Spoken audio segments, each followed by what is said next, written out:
So now we'll discuss chapter 7, and this is altered cellular proliferation and differentiation. This chapter is going to be primarily about cancer. So we'll start about the impact of cancer on the cell. We have proliferation, where there's the generation of new daughter cells that are either from a parent cell, also known as the progenitor cell.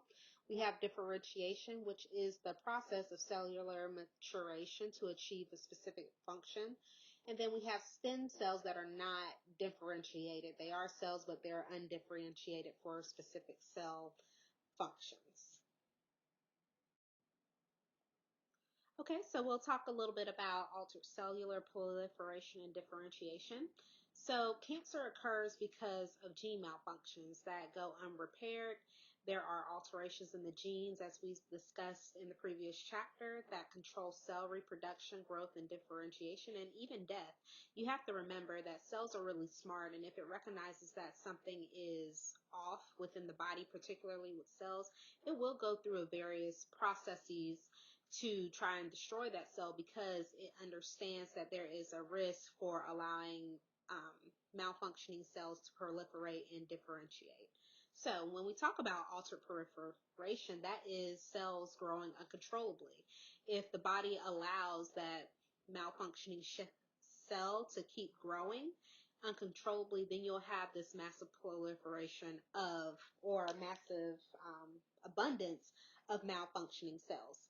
As far as differentiation, the cells have lost ability to carry out its function, so it may proliferate the correct way, but it has not differentiated. When we talk about differentiation, that is carrying out a specific function in the body. So proliferation and differentiation is truly under control of the genes, and more specifically the chromosomes that help present those genes. So when we have neoplastic or cancerous cells, they ignore genetic controls. So alterations would include excessive cellular proliferation, which is autonomy in this sense, and then we have loss of cellular differentiation, which is an anaplasia. When we talk about carcinogenesis, this is the start or the beginning of cancerous neoplasms.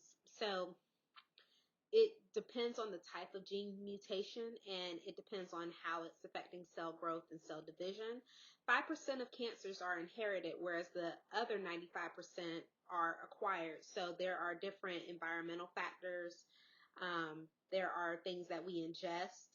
There are things that we put into our bodies that can cause cancer. And as far as inherited, we may have had the genes that would express these cancerous issues. So that could have been from everything that we've talked about, from mitosis and meiosis and the donation from different parents and the expression of those genes that could cause cancer.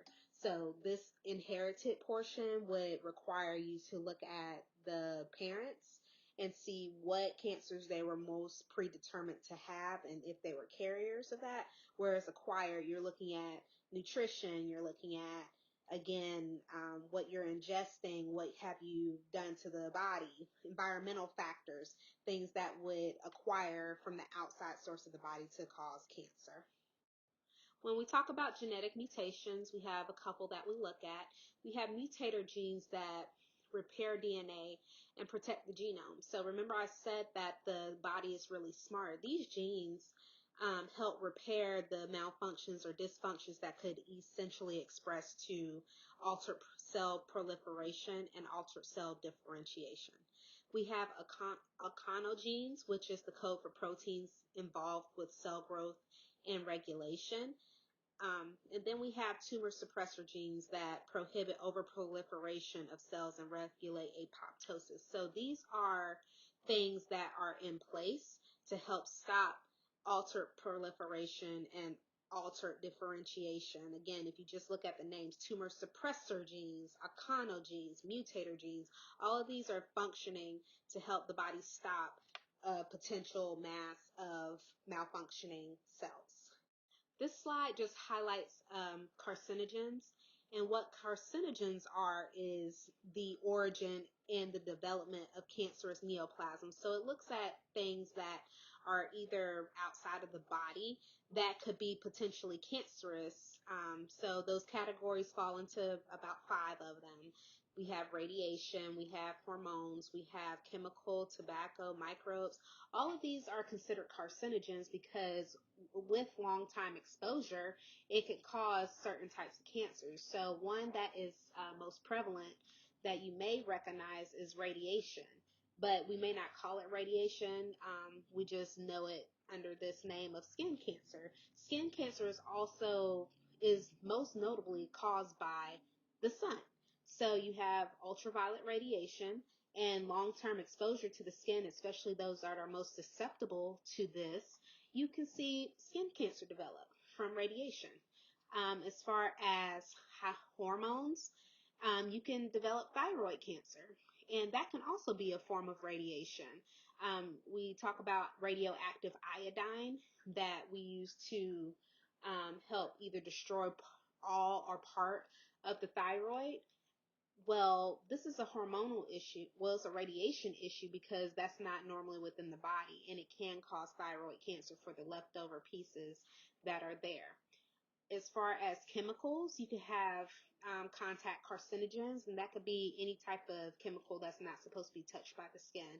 Oftentimes, you have to wear gloves or protective equipment with even industrial chemicals to prevent carcinogens from getting onto the body and causing those altered issues with cell proliferation and differentiation.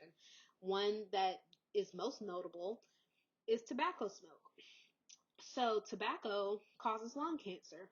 That is inhalation carcinogen. It's not supposed to be in the body. The lungs don't come functioning with smoke. So when you put that type of carcinogen into the body and you continuously smoke, you run the risk of causing lung cancer. So again, carcinogens are things that are located outside of the body that can cause these issues with cancer. So here's a theory about the development of cancer, just as an overview. So you have 3 parts to this theory. It's called the initiation, promotion, and progression theory. And it has a lot to do with carcinogenesis and how cancer starts. So the first phase is initiation, and it causes exposure of a carcinogenic agent causes the mutation of the cell. So then we move on to the second phase, which is promotion. The promoter agent activates the conogenes. So those genes are expanding and growing, and they have cell production. And then it progresses. So now we have a multitude of malfunctioning or cancerous growths within the body. The progression indicates that there is now independent growth. So the growth does not depend on regular cells anymore at this point. It depends on itself, and that's how you have proliferation of cancerous cells. So now we're going to talk about the impact of cancer on tissues, organs, and organ systems. So we were talking a lot about the cellular level, but now what's happening is that once we have things happen on a cellular level, it progresses to tissues, organs, and even multi-organ systems. So again, we have those phrases with autonomy, which is the unregular proliferation of neoplasm. We have anaplasia, which is the loss of cell differentiation and function. So as far as your tissues, organs, and organ systems, benign tumors are normally localized to one specific area. It does not travel. It does not affect multiple organs. And they closely resemble the tissue of origin. So when I say that cells are differentiated for a specific function, that function normally leads to specific tissue function. And then those tissues create specific organs, and then those organs are part of an organ system. So when we have benign tumors, it's really within that tissue area, and it closely resembles the tissue of origin. So we'll move on to malignant tumors. They are invasive, and they affect multiple sites. This is called metastasis or metastasize. They have not only affected tissues, but they have now transitioned to different organs and different types of tissues that make different organs. And then we have the metastasis of the whole organ system, and eventually it affects the whole body. When we look at malignant tumors, they don't resemble the tissue of origin. They proliferate rapidly, and oftentimes when people have malignant tumors, you see a increase in the pace of impending death because the malignant tumor spreads so rapidly. So again, you have benign tumors that are localized and they normally stay where they originally developed, whereas malignant tumors, they travel, they spread, and they metastasize to other sites, causing multiple issues within the body. We have cancer nomenclature, and this just helps you to identify what types of cancers and where they are located in the body. Now, I do not expect you to memorize this table in full, but I do want you to kind of know the differences between what benign tumors are named versus what malignant tumors are named. Of course, you have the different tissue types. You have epithelial, endothelial, connective tissue, muscle tissue, neural tissue, and when we talk about epithelial, that's generally a skin type issue. When we talk about endothelial, that has to deal with lymph nodes and blood vessels. When we talk about connective tissue, that's cartilage, bone, adipose tissue, and fibrous tissue. Muscles, it can either be smooth or striated, and then neural, of course, is within the brain or neurological system. But as far as the difference between benign tumors and malignant tumors, benign tumors normally have a oma or myoma at the end, whereas malignant tumors are classified as a sarcoma, a stoma, or a carcinoma. So at first glance, if you see squamous cell carcinoma, you know that is a malignant type of cancer. Whereas if I'm looking at adenoma, that is a benign tumor. But if I were to say adenocarcinoma, that is a malignant tumor. So they both happen within that epithelial tissue type, but I could tell the difference because adenoma is just ending with oma, whereas the malignant side of it is adenocarcinoma. So just take a look at this table and just note the differences between the two. As a general overview of cancer alterations, the pathophysiology depends on the site and the area of the clinical manifestations and how the patient is presenting. You have multiple clinical manifestations, but these are just overall what you see with people in cancer. You have lymphadenopathies, you have fever, anorexia, cachexia, palpable masses, and loss of tissue function depending on the site of cancer. You have diagnoses, which includes history and physical imaging studies that can be anything from a CT, MRI, ultrasounds, endoscopies, anything that would help determine what's going on within that area of the body. Of course, you have biopsy and cytology studies where they're taking a piece of that tissue and they're going to analyze it under the microscope to see what types of cells are present, if there are any abnormalities within the cells, and etc. You have tumor markers that are pulled from your blood, and they also do urine tissue tests and other blood studies depending on the type of cancer that you present with. As far as treatment, you have multiple. You can have surgery, chemotherapy, radiation, hormonal therapy, immunotherapy, bone marrow transplants, and of course there's hospice and palliative care if cancer spreads and it gets to a point where it's not necessarily treatable anymore. Here are a few of the types of cancers that we will talk about. And again, your type of cancer, it depends on the area where it presents. So, of course, lung cancer will be in the lungs, colon in the colon, etc. So just note these next few slides. So the first cancer that we'll start with is lung cancer. And the first thing you should know is that it is the leading cause of cancer worldwide, particularly with cancer deaths. It is often seen with industrial exposures or smoking, and the tumors more frequently than not end up in the epithelial lining of the bronchioles, alveoli, and bronchi. There are different types of lung cancers. You can have lung adenocarcinomas, you can have squamous cell lung squamous cell carcinoma, large cell carcinoma, and small cell carcinomas within the lung cancer category.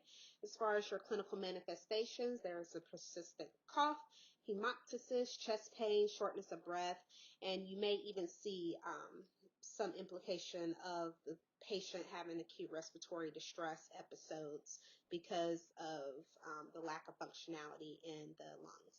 You have diagnostic criteria, which includes a history and physical, bronchoscopy, chest x-rays, complete blood count, tissue biopsies, and cytologies.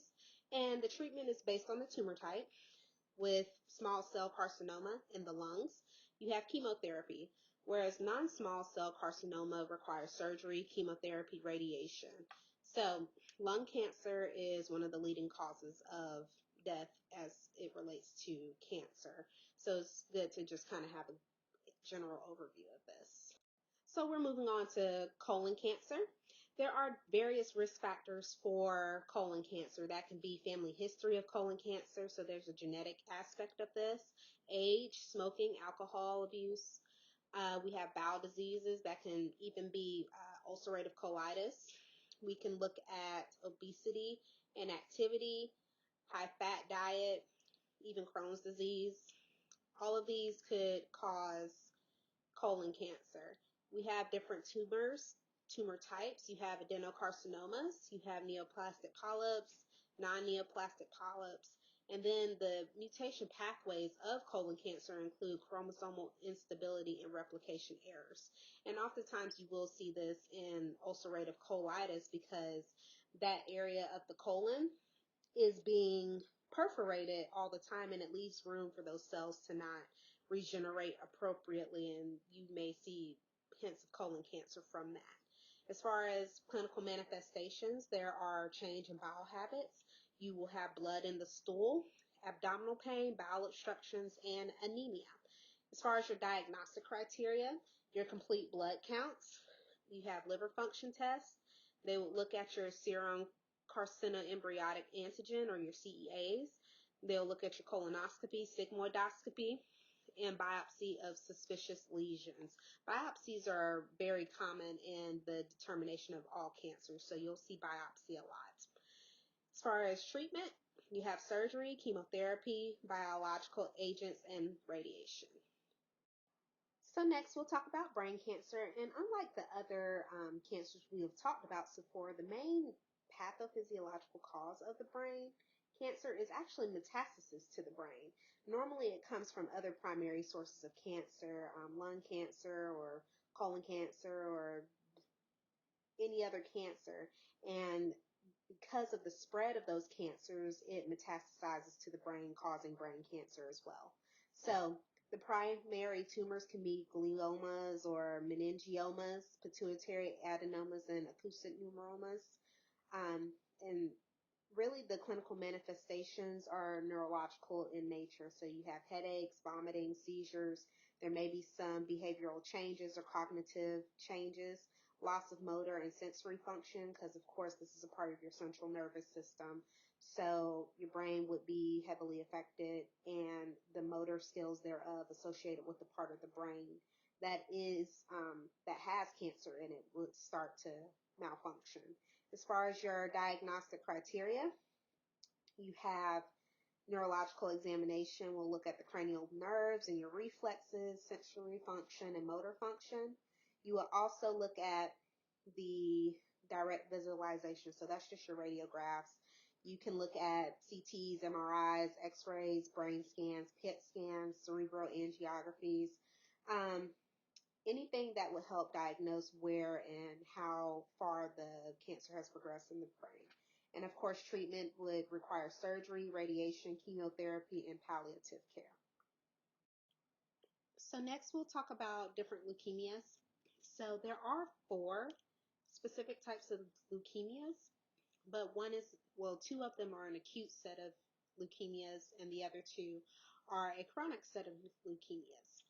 So when we discuss leukemia, that is a malignant neoplasm of the blood and blood-forming organs. So when we talk about acute, that is sudden onset. So we would see something called ALL, acute lymphocytic leukemia. And this is most common in children. And again, this is a sudden onset. And really the patho is that the lymphoid progenitor cells, those are parent or cells that produce lymphoblasts, are arrested in the early stage of development because of faulty expression of the genes. So again, this is more applicable to children. When you think ALL, you have to think children, ALL. Whereas we have acute myeloid leukemia, which is also a sudden onset, but it most commonly happens in adults. So the hematopoietic precursor cells or progenitor cells of the bone marrow are affected. So when you look at ALL and AML, the most distinguishing difference is at what age group they occur. Again, ALL is the most common cancer in children and develops in children, whereas AML most commonly occurs in adults. So when we talk about the ALL or AML leukemias, it's resulting in the immaturity of white blood cells in the bone marrow. You have crowding of leukemic cells in the bone marrow, and then there is the infiltration of leukemic cells in the central nervous system, lymph nodes, and spleen. So again, this is a blood cancer. This is something that affects the blood. So we'll move on to chronic leukemias. We have lymphocytic, which is CLL, and this is a hypoproliferative dysfunction in small B lymphocytes. So as you remember, B lymphocytes help with the immune response. They help with the formulation of immunoglobulins, which are developed in the presence of antigens. Well, when you have someone that has a CLL type of leukemia, chronic lymphocytic leukemia, they are not producing immunoglobulins and antibodies in the presence of antigens. So it is hypoproliferative and it causes immune dysfunction, which eventually leads to different diseases. We have myelinogenous CML leukemia, where there's uncontrolled proliferation of granulocytes, erythrocytes, megakaryocytes. And again, these are the uncontrolled proliferation, so they're growing excessively. They're mature, they will grow, but they're not functioning. When we talk about the proliferation, they're not doing what they're supposed to do. So those are the 4 different types of leukemias that you should know. Again, know the difference between the acute set versus the chronic set. But mainly, if they are acute, what age group happens to have ALL versus AML? And I'll say it again. ALL affects children, whereas AML affects adults. So the clinical manifestations for leukemia overall are fatigue, you have splenomegaly, hepatomegaly, recurrent or persistent infections, low-grade fevers, you have anemia, weight loss, bleeding, bruising, and bone pain. As far as the diagnostic criteria, you want to have a history and physical. This is highly important to have a CBC count or a complete blood count, but mostly you want to look at the differentiation because that'll tell you what types of cells are being affected. Most oftentimes, because this is a blood type issue, they will do a bone marrow biopsy because that's the proliferation area of blood. Your bone marrow biopsy will tell you if there are these types of cells that are malfunctioning or malignant. And then you want to have a cytology examination. So they'll take that bone marrow and even the blood cells themselves, and they will do an examination at the molecular level just to see what's going on with those cells. As far as treatment across the board, you have chemotherapy, radiation, and you may even see those individuals have a bone marrow or stem cell transplant. So next we'll talk about the lymphomas. We have 2 different types of lymphomas to talk about though. We have Hodgkin's lymphoma and non-Hodgkin's lymphoma. So the first one we'll talk about is Hodgkin's. And the pathology is, well, there's an unknown etiology, but there are risk factors associated with Hodgkin's lymphoma. Those risk factors include Epstein-Barr virus, and even parents with a history of Hodgkin's lymphoma, we see presentation of people whose parents have had it before as well. It is a malignant but curable disorder of the lymphoid tissue. As far as clinical manifestations, it is a painless but progressive enlargement of the neck lymph nodes. You'll see low-grade fevers, night sweats, pruritus, weight loss, fatigue. And also we'll see some organomegaly, particularly with the spleen and the liver. As far as diagnostics, there is the presence of the Reed-Sternberg cell. So if we see that, we almost can definitively say that there's Hodgkin's lymphoma. It is a large and binucleated cell, and you'll see that the cell is incredibly abnormal to the cells around it. So it's an incredibly large cell, binucleated, very distinctive. We do have different classifications for Hodgkin's lymphoma. Stage 1 is just where you see one single lymph node in the neck area. Stage 2 is 2 or more lymph nodes on the same side. Stage 3 includes 2 or more lymph nodes on both sides of the neck and diaphragm area. And then you have stage 4 where there's diffuse or multiple involvement of different areas. So as far as treatment, we have chemotherapy, radiation, and you'll also see stem cell transplant to hopefully get this removed. You have to remember that stem cells are there to help with differentiation and function. They're the basic type of cells that can differentiate into anything. So when you replace the hematopoietic stem cells, you're hopefully going to get rid of what's producing these malfunctioning cells and transplant it with new ones. So that is Hodgkin's lymphoma. Next, we'll talk about non-Hodgkin's lymphoma. And this is classified just like Hodgkin's lymphoma. There's an unknown etiology, but what we do see is a broad range of B-cell and T-cell malignancies within the lymph nodes. So that would have a lot to do with your immune response and your immunity. So we have clinical manifestations. It depends on the tumor type and the extent of the disease. Again, we have that painless enlargement of the lymph nodes, and as far as the manifestations, they are systemic in nature because this is affecting immunity and infection processes within the body. So we'll see fever, night sweats, weight loss, increased risk of infection, and even paraneoplastic syndromes. As far as diagnostic criteria, you want to have a history and physical examination. You'll look at your lymph nodes, and they will look at chest and abdominal CT scans. For treatment, in the early stages, radiation is most appropriate, but if it's aggressive and has gotten to a later stage, then we'll see chemotherapy more oftentimes than not.